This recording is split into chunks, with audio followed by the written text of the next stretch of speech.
मे स्वामिने वृषभानुज कृतार्थोऽहं कृतार्थोऽहं कृतार्थोऽहं न संशय। वाञ्छाकल्पतरुभ्यश्च कृपा सिन्धुभ्यैव च पतितानां पावनेभ्यश्च वैष्णवेभ्यो नमो नमः। भगवत गुणानुरागी, भगवत चरणानुरागी सर्व भगवतीय परिवारजनों ने सदैव भगवत स्मरण। क्रम શરૂ કરતા પહેલા જે લાગણી તુષારભાઈએ વ્યક્ત કરી એની સાથે હું પણ પૂરેપૂરો સહમત થઉં છું અને સત્સંગમાં ઉપસ્થિત સર્વ ભગવદીય પરિવારજનોને ખૂબ નમ્રતાપૂર્વક અને આગ્રહપૂર્વક વિનંતી કરું છું કે કેટલાક વડીલ પરિવારજનો સ્વાસ્થ્યની તકલીફના હિસાબે સત્સંગ સુતા સુતા સાંભળે છે, એનો કોઈ વાંધો નથી, પણ કમસે કમ એ સમયે પોતાનો વિડીયો બંધ રાખે. સત્સંગની ગરિમા, સત્સંગનું ડેકોરમ જળવાય. અન્ય વૈષ્ણવો જે સત્સંગમાં ભાગ લઈ રહ્યા છે એમને એ દ્રશ્યથી અરુચિ પેદા ના થાય એ જોવાની આપણા બધાની ફરજ છે. એટલે સર્વ ભગવદીઓને, સર્વ પરિવારજનોને મારી ખાસ વિનંતી છે, સુતા સુતા સત્સંગ સાંભળો, કોઈ વાંધો નથી, પણ કમસે કમ તમારો વિડીયો એ સમયે બંધ રાખો. સુતા સુતા ઘણી વાર ઘરના કામ કરતા કરતા કેટલાક વૈષ્ણવો સત્સંગ સાંભળતા હોય છે, એમનો વિડીયો ચાલુ હોય છે. આ બધા દ્રશ્યો થોડાક સત્સંગની ગરિમાને અનુરૂપ નથી લાગતા. કોઈના પ્રત્યે કોઈ દોષ દર્શન કે એવી ભાવનાથી આ નથી કહી દો, પણ સત્સંગની ગરિમા જળવાય. આપણા સત્સંગનો જે આખું સ્વરૂપ છે શ્રી વલ્લભની અને શ્રી ઠાકોરજીની કૃપાથી, એ સ્વરૂપનું ની ગરિમાનું ખંડન ના થાય એ જોવાની આપણા બધાની ફરજ છે. એટલા માટે આ વિનંતી કરું છું. બીજું એક નિવેદન એ કરવું છે, ગઈકાલે એક પોસ્ટ મેં બપોરે મૂકી હતી. પૂજ્યપાદ શ્રી વાગીશકુમારજી મહારાજશ્રીની આજ્ઞા અનુસાર આવતીકાલથી એટલે શ્રીનાથજીના પાટોત્સવના બીજા દિવસથી શ્રી પ્રભુના ગદલ, મોજા વગેરે વડા થઈ અને મુકુટનો શૃંગાર શરૂ થશે એવી આપશ્રીની આજ્ઞા મેં પ્રસારિત કરી હતી. આપશ્રીએ 2 દિવસ પહેલાની હવામાનની પરિસ્થિતિ જોઈને, જે 34-35 ડિગ્રી ટેમ્પરેચર હતું, એ જોઈને આ આજ્ઞા કરી છે. હવે ગઈકાલથી રાતથી હવામાન બદલાયું છે, એટલે મારી આપ સૌને વિનંતી છે કે આપશ્રી આજ્ઞા કરી છે એ પ્રમાણ છે, પણ આવતીકાલનું સવારનું હવામાન જોઈ એ આજ્ઞા ઉપર અમલ કરો એવી મારી વિનંતી છે, કે જેથી પ્રભુને પરિશ્રમ ન થાય. આપણે જે આજ્ઞા આપણને પ્રાપ્ત થઈ છે એ આજ્ઞા એક સામાન્ય આજ્ઞા છે અને જે તે સમયના હવામાનને ધ્યાનમાં રાખીને કરવામાં આવેલી આજ્ઞા છે. એટલે આજ્ઞાનું પાલન અને પ્રભુના સુખનો વિચાર, આ બંનેનું સંતુલન જાળવીને આપણે નિર્ણય કરવાનો છે. એ મારી આપ સૌને ખાસ વિનંતી છે. કાલે જો ઠંડી સવારે હોય, કારણ કે અત્યારે લગભગ 20 ડિગ્રી ટેમ્પરેચર બતાવે છે અને ફોરકાસ્ટ 16-17 ડિગ્રીનું બતાવે છે, તો આવતીકાલે સવારે જો એટલું ટેમ્પરેચર હોય તો ગદલવાળું કરીને મુકુટ ધરવામાં પ્રભુને પરિશ્રમ થવાનો સંભવ રહે છે. એટલે હા, મેં વેધર અપડેટ જ જોતો હતો, આવતીકાલ અને પરમ દિવસે પણ ઠંડી છે જ. હા, તો પછી આપણે આવતીકાલે ગદલવાળું કરવાને બદલે 11 પણ કરી શકીએ છીએ અને 11 મુકુટનો શૃંગાર આરંભ કરી શકીએ છીએ. એટલે કારણ કે આવતીકાલે છે ને મિનિમમ 13 થી 29 ની રેન્જ બતાવે છે. ઓહો, બરાબર. પરમ દિવસે 14 થી 32 ની. હા, તો પછી આપણે એ પ્રમાણે પ્રભુના સુખનો વિચાર કરીને આપણી વિવેક બુદ્ધિથી નિર્ણય લેવો જરૂરી થઈ જાય છે. ચાલો હવે આપણો ક્રમ ચાલુ કરીએ. ભક્તિ અને એનું પોષણ. ભક્તિ પોષણ. અત્યાર સુધીમાં 5 ચંદ્રાવાળા આપણે જોયા. શ્રી દયારામભાઈ પરમ આદરણીય મહાનુભાવ બંસી બોલના કવિ, ગુજરાતની ગોપી, પુષ્ટિ માર્ગના તત્વોને, પુષ્ટિ માર્ગના સિદ્ધાંતોને અને શ્રી ગોપીજનોના ભાવોને જેમણે આદર્શપણે પોતાની રચનાઓમાં ગૂંથી લીધા છે, પ્રસ્તુત કર્યા છે, એવા શ્રી દયારામભાઈની આ દિવ્ય કૃતિ ભક્તિ પોષણ 5 ચંદ્રાવાળાનું રસપાન આપણે અત્યાર સુધીમાં કર્યું. પ્રથમ પૂર્ણ પુરુષોત્તમ ભગવાન શ્રી કૃષ્ણનું સ્વરૂપ બતાવ્યું. ત્યાર પછી એમનો જ આશ્રય કરવાની આવશ્યકતા બતાવી. એમનો આશ્રય છોડીને બીજાનો આશ્રય કરે એની શું ગતિ થાય એ પણ બતાવ્યું. અને હવે 6થા ચંદ્રાવાળામાં પ્રભુના સિવાય અન્યની ઉપાસના જે કરવામાં આવે તો એની સરખામણી મૂલ્યના સંદર્ભમાં 6થા ચંદ્રાવાળામાં શ્રી દયારામભાઈ આપણને સમજાવે છે. કોની ઉપાસનાનું કેટલું મૂલ્ય છે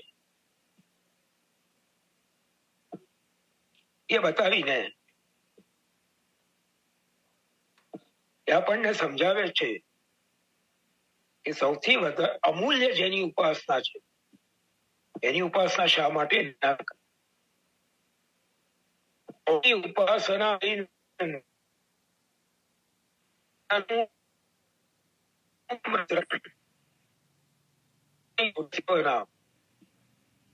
વ્યૂહ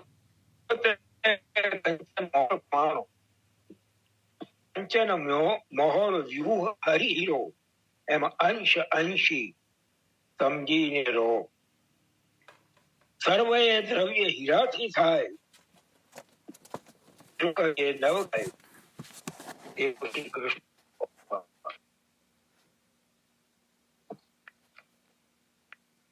એનો અર્થ સમજે.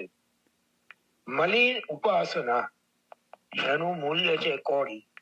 એક કોડી જેટલું. મલિન એટલે ભૂત પ્રેત પિશાચ વગેરેની જે ઉપાસના છે એનું મૂલ્ય એક કોડી જેટલું સમજવું. જનનું તામ્ર મુદ્રા સમજામ. જન એટલે મહાત્મા વગેરે કોઈ પણ મનુષ્યનું આરાધન કરવું. એ તામ્ર મુદ્રા, તાંબાનો પૈસો જેટલું એનું મૂલ્ય સમજવું. રૂપૈયો સુર સેવના. સુર એટલે દેવ. ઇન્દ્રાદેવોની ઉપાસના કરીએ તો એનું મૂલ્ય 1 રૂપિયા જેટલું. જો ઉત્તરોત્તર મૂલ્ય વધતું જાય છે. અને વ્યૂહ એ કંચન મોહર પ્રમાણુ. વ્યૂહ એટલે સંકર્ષણ પ્રદ્યુમ્ન અનિરુદ્ધ વાસુદેવ એઓની ઉપાસના કરવી એ સોના મોર સમાન છે એમ જાણવું. કંચન મોર વ્યૂહ હરિ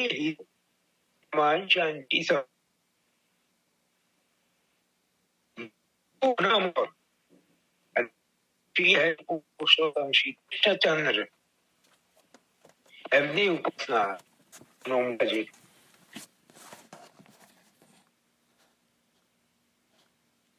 કારણ પૂર્ણ પુરુષોત્તમ ભગવાન શ્રી કૃષ્ણ એ અંશી છે અને અન્ય દેવ આદિ જે કઈ વિભૂતિઓ વગેરે છે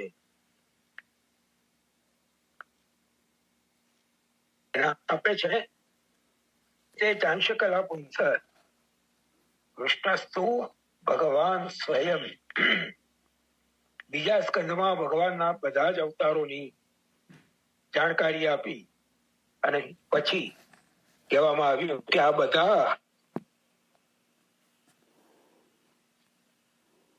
બધા ભગવાનના અક્ષર રૂપના અંશ અને કલારૂપ છે, પણ કૃષ્ણ જે છે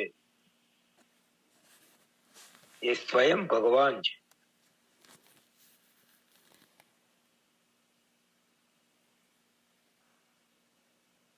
જેવી રીતે હીરાથી સોનામોર, રૂપિયો પૈસા બની શકે છે, હીરાથી આ બધું ખરીદી શકાય છે, પણ એ બધું દ્રવ્ય ભેગું કરીએ તો પણ હીરો કોઈથી બની શકતો નથી. માટે હીરો કોઈનો બનાવેલો કહેવાય નહીં. હીરો બધાની બનાવે, બધા દ્રવ્ય હીરાથી થાય, પણ એ બધા દ્રવ્યથી હીરો ના થાય. માટે હીરા રૂપ ભગવાન શ્રી કૃપાળુ શ્રી કૃષ્ણની સેવા કરો. શાસ્ત્રીજી એનું વિવેચન આપે છે, જે મનુષ્ય ભૂત પ્રેત પિશાચ વગેરેની ઉપાસના કરે છે એ ઉપાસનાની કિંમત કોડી સમાન જાણવી છે. અર્થાત કોડીની કિંમત જેમ અત્યંત અલ્પ છે, બહુ ઓછી છે, તેમ મલિન ઉપાસનાથી લૌકિક દુઃખની નિવૃત્તિ વગેરે જે ફળ મળે છે એ પણ અલ્પ જ છે. જે મનુષ્યો મહાત્માઓ અથવા રાજાઓ અથવા અમલદારો અથવા શેઠિયાઓની ઉપાસના કરે છે, જનનું તામ્ર મુદ્રા સમ જાણો, એમની ઉપાસના તાંબાના સિક્કા જેટલી, તાંબાના પૈસા જેટલી છે.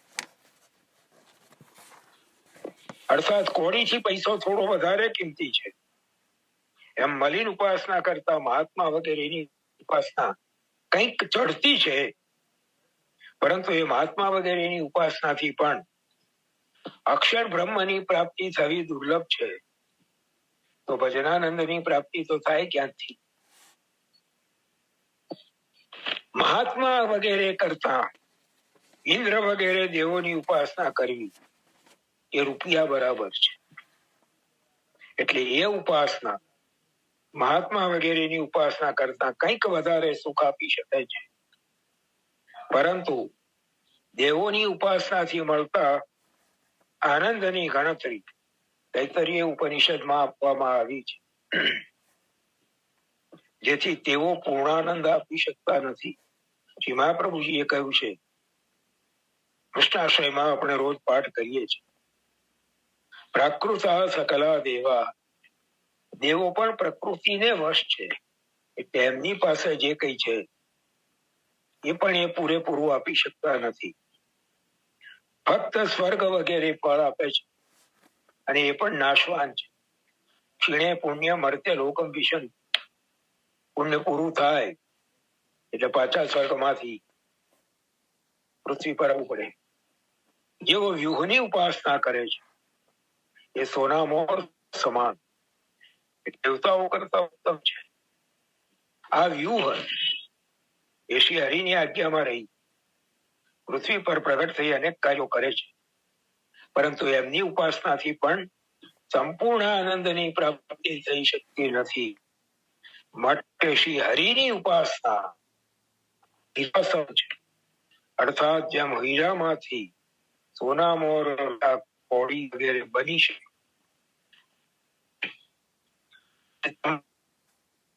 હરિમાંથી પણ છે.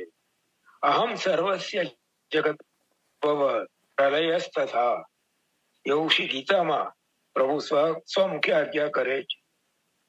અને ભાગવતજી કહે છે દેવા નારાયણાંગજાહ, અંશરૂપ દેવતાઓ અને જગતની ઉપાસના કરતા અંશી રૂપ કૃપાળુ શ્રી કૃષ્ણની સેવા કરો, જેથી સર્વોત્તમ ફળ મળી શકે છે. કોની ઉપાસના શું ફળ આપે એ દ્રવ્યના ઉદાહરણથી સમજાવીને સીતારામભાઈએ પ્રતિપાદિત કર્યું કે સર્વોચ્ચ તો શ્રી હરિ જ છે અને એમની સેવા જ સર્વોચ્ચ ફળનું દાન કરી શકે છે. હવે આગળ બીજું ઉદાહરણ આપે છે, જગત વૃક્ષ તેનું મૂળ હરિ. મૂળ પોષે વૃક્ષ પોષાય.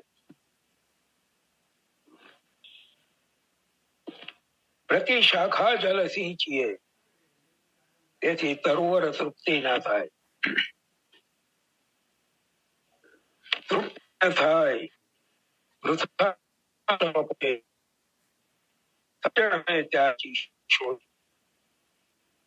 મુખ દ્વારા સૌંદર્ય સંતોષે, ભોજન અંગે લેપ્યું કોઈને ન પોષે, તેવો શ્રી કૃષ્ણ કૃપા.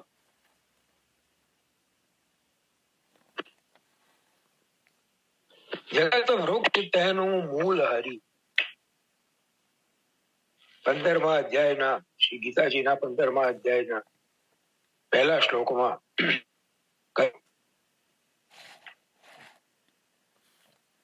ઊર્ધ્વ મૂળ મદૃશ્ય,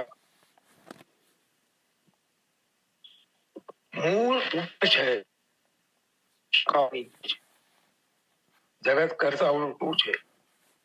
લૌકિકમાં વૃક્ષનું મૂળ નીચે હોય તો ઉપર હોય, પણ અહીંયા ઊર્ધ્વ મૂળ મદશાખા,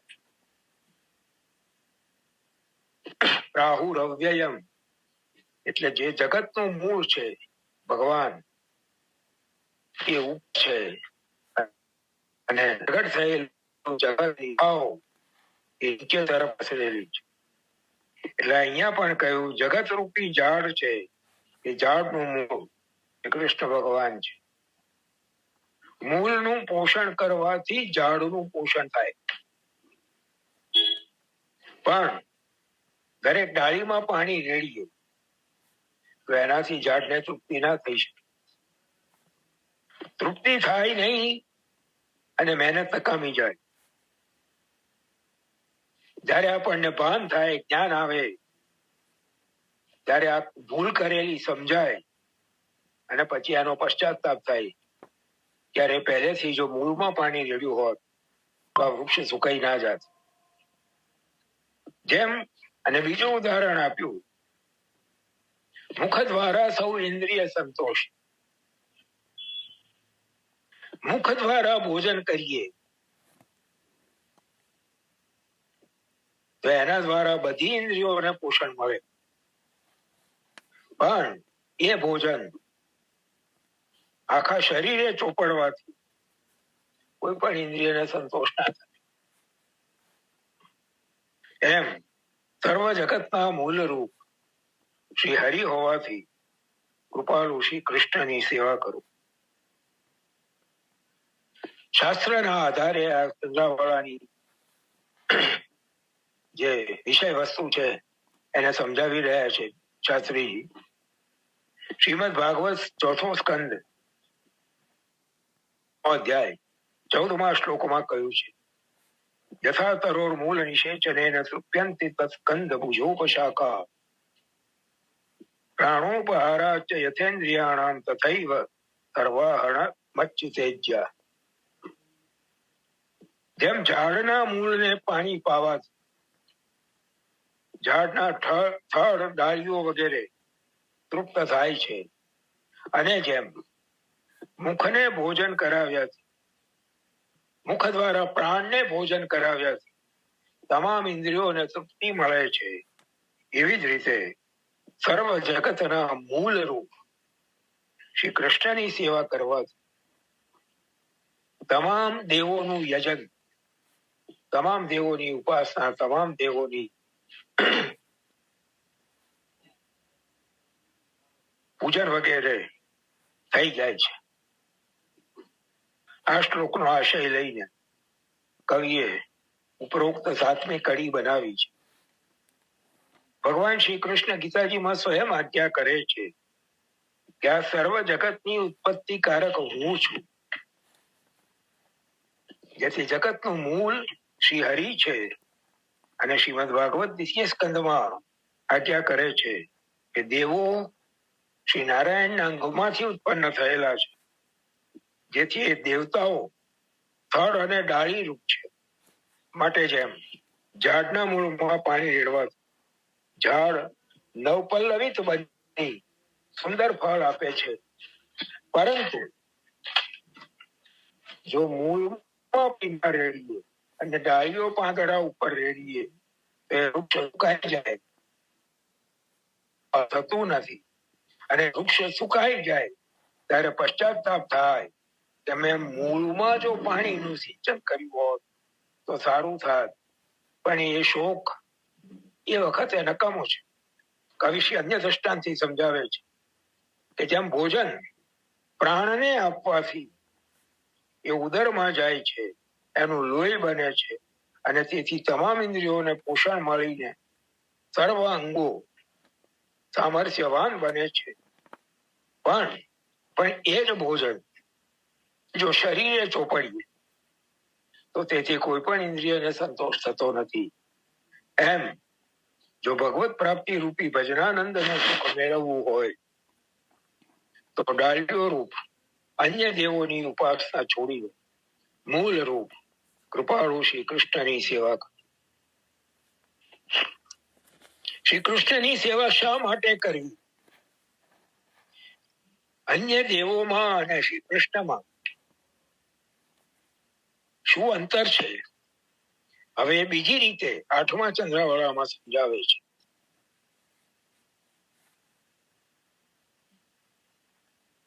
જુઓ સ્વભાવ શ્રી કૃષ્ણનો.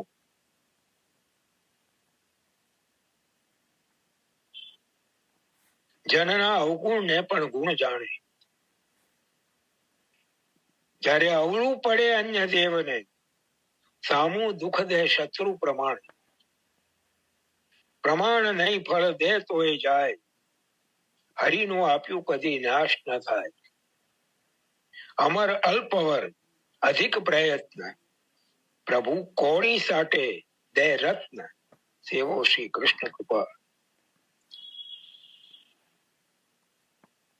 શ્રી કૃષ્ણ ભગવાનનો દયાળુ સ્વભાવ જુઓ કે મનુષ્યના અવગુણ હોય તો પણ એને ગુણ માની લે છે. અન્ય દેવતાઓને જો વિધિ પ્રમાણે ન બોલાવાય, એમના પૂજનમાં, અર્ચનમાં, યજનમાં જો કોઈ વિધિ ખંડિત થાય તો અવળું પડે અને શત્રુની માફક એમના ભક્તને દુઃખ દે. વળી અન્ય દેવતાઓ જે ફળ આપે છે એનું પણ પ્રમાણ નથી, કારણ કે ફળ આપે છે તો પણ એનો નાશ થઈ જાય છે.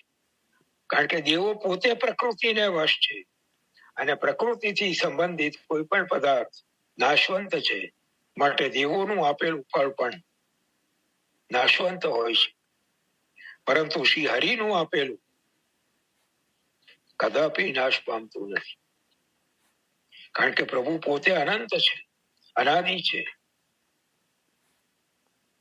અન્ય દેવતાઓની ઉપાસનામાં ઘણી મહેનત કરે, એટલા અનુષ્ઠાન એના જે પ્રમાણે બતાવવામાં આવ્યા હોય એ સાંગોપાંગ પૂરા કરે, ત્યારે વરદાન મળે તો તુચ્છ મળે. અને દેવતાઓને પ્રસન્ન કરવામાં પણ ઘણી મહેનત પડે. પરંતુ શ્રી હરિ તો એવા દયાળુ છે કે કોડીના બદલામાં પોતાના ભક્તને રત્ન આપી દે છે. એ કૃપાળુ શ્રી કૃષ્ણની સેવા કરો. અહીં શ્રી દયારામભાઈનું એક બહુ સુંદર પદ યાદ આવે છે.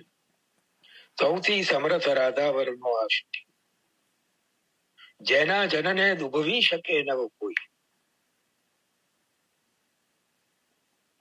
બીજા સૌ મોટા પણ હરિના હુકમમાં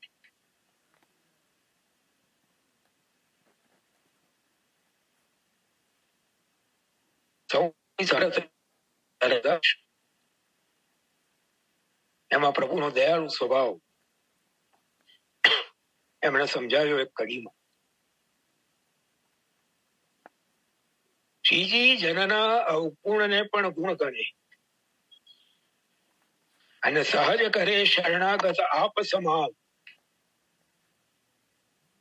આવી ઉદારતા તો કોઈને ના હોય. પોતાના શરણે આવેલાને પોતાની બરાબરીનો બનાવી દે. ઉદાહરણ આપ્યું, સમોવડ કીધો શરણ જતા મલમાસ. જે મલમાસ હતો, જેનો કોઈ અધિષ્ઠાતા થવા તૈયાર નહોતો, એ મલમાસ પ્રભુના શરણે ગયો તો સમોવડ કીધો શરણ જતા મલમાસ, પોતાના બરાબર બનાવી દીધો. કેવી રીતે? કે આપે દીધું પુરુષોત્તમ અભિધાન. એને પોતાનું નામ પુરુષોત્તમ, એ માસને પણ પુરુષોત્તમ નામ આપી દીધું. એને પોતાના સમાન બનાવી દીધું. આવા દયાળુ છે પ્રભુ. એટલે છેલ્લી કડીમાં દયારામભાઈ સાર બતાવે છે, એવા કરુણા નિધિ સમર્થ શ્રીનાથજી, દાસ દયાના પ્રીતમ પ્રાણ આધાર જો, એને મૂકી અન્ય તણો આશ્રય કરે, એ નિર્ભાગી મૂર્ખ તણા સરદાર. સૌથી સમર્થ રાધા વરનો આશ્રય. એને કમનસીબ અને મૂર્ખનો સરદાર નહીં તો બીજું શું કેવું. આ 8મા ચંદ્રાવાલામાં પણ એ જ વાત દયારામ ભૈયા આપણને પ્રભુનો સ્વભાવ કેવો દયાળુ છે, કેવો કૃપાળુ છે, કેવો પરમ ઉદાર છે, એ અહીંયા સમજાવ્યું. અત્યારે 9:31 થઈ છે. આ 8મા ચંદ્રાવાલાની જે વિવેચન વાળો જે અંશ છે એ હવે આપણે આવતા અઠવાડિયે લઈશું. અને હવે આપણે પૂજ્યપાદ સરકારશ્રીના નામોનું જે અવગાહન કરવાનો આપણો ક્રમ ચાલે છે એના અંદર પ્રવેશ કરીએ છીએ. કારણ કે હવે 9 મિનિટમાં આપણો વિરામ આવશે અને પછી પાછું આપણે પ્રશ્નોની ચર્ચાનો પણ ક્રમ હાથ પર લેવાનો છે. એટલે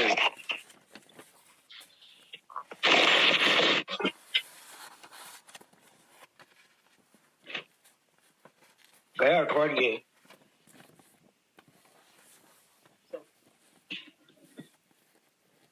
તુષારભાઈ, હા કાકા, અવાજ આવે છે ને બરાબર?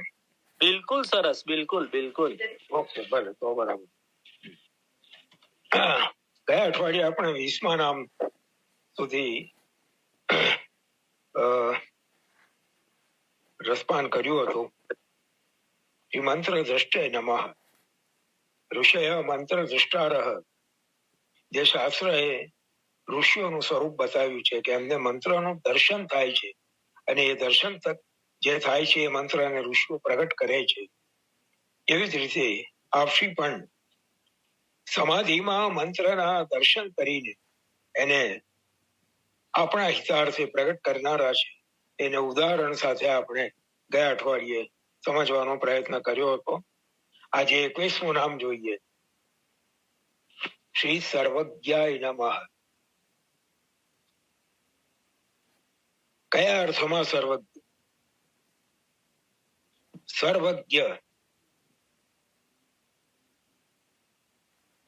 સર્વ જ્ઞ, જ્ઞ જાણકાર, જ્ઞાતા, સર્વ બધું, બધું જ જેને ખબર છે એ સર્વજ્ઞ. તો અહીંયા કયા અર્થમાં સર્વજ્ઞ સમજવાનું? अपने पास आने वाले व्यक्ति के आशय अभिलाषा को बिना बताए जान लेने वाले और तद अनुरूप उसकी इच्छा पूर्ति करने वाले, આ અર્થમાં આપ સર્વજ્ઞ છે. પોતાની પાસે, આપશ્રીની પાસે ઘણા બધા વૈષ્ણવો અને વૈષ્ણવ સિવાયના પણ ઘણા બધા લોકો આવે અને આપ પોતાના દિવ્ય સામર્થ્યથી એની એ વ્યક્તિની આવવા પાછળનું શું કારણ છે, શું એની અભિલાષા છે, એને એની કેટલી પાત્રતા છે, એને કઈ રીતે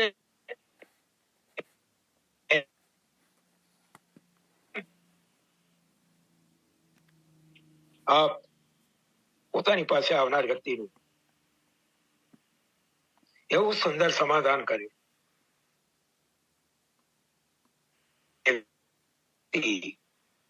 પોતે અનુભવ આપશીની પાસે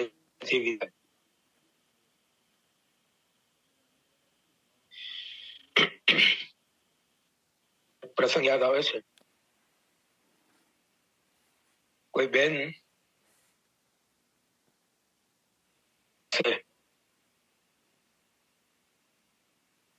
પેલું નારાયણ કવચ લેવા માટે આવેલા વૈષ્ણવના નામથી નારાયણ કવચ નો સંપૂર્ણ પાઠ, જે નારાયણ કવચ શ્રી ભાગવતના 6 સ્કંદમાં સ્પષ્ટાએ ઇન્દ્રને આપ્યું. શ્રી ભાગવતના 6 સ્કંદમાં એનો આખો પાઠ પ્રાપ્ત થાય છે. એ નારાયણ કવચ સંપૂર્ણ ભોજપત્ર ઉપર લખીને અભિમંત્રિત કરીને વૈષ્ણવને એના દુઃખોના નિવારણ માટે, બાધાઓ દૂર કરવા માટે કૃપા કરીને આપશી પધરાવી આપે છે. એવું નારાયણ કવચ લેવા માટે બેન આવેલા એટલી ધીરજથી ને એટલા પ્રેમથી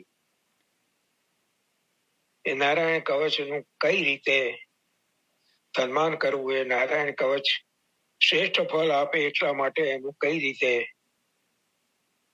પૂજનનો પ્રકાર કરવો, એ બધું આપણે એટલા પ્રેમથી એમને સમજાવ્યું. અને છેલ્લે છેલ્લે એ બેન સંતુષ્ટ તો થયા, પછી છેલ્લે છેલ્લે એ બેનને બહુ પ્રેમથી પાછું સમજાવ્યું, इसे भूल से भी जमीन पर मत रखना.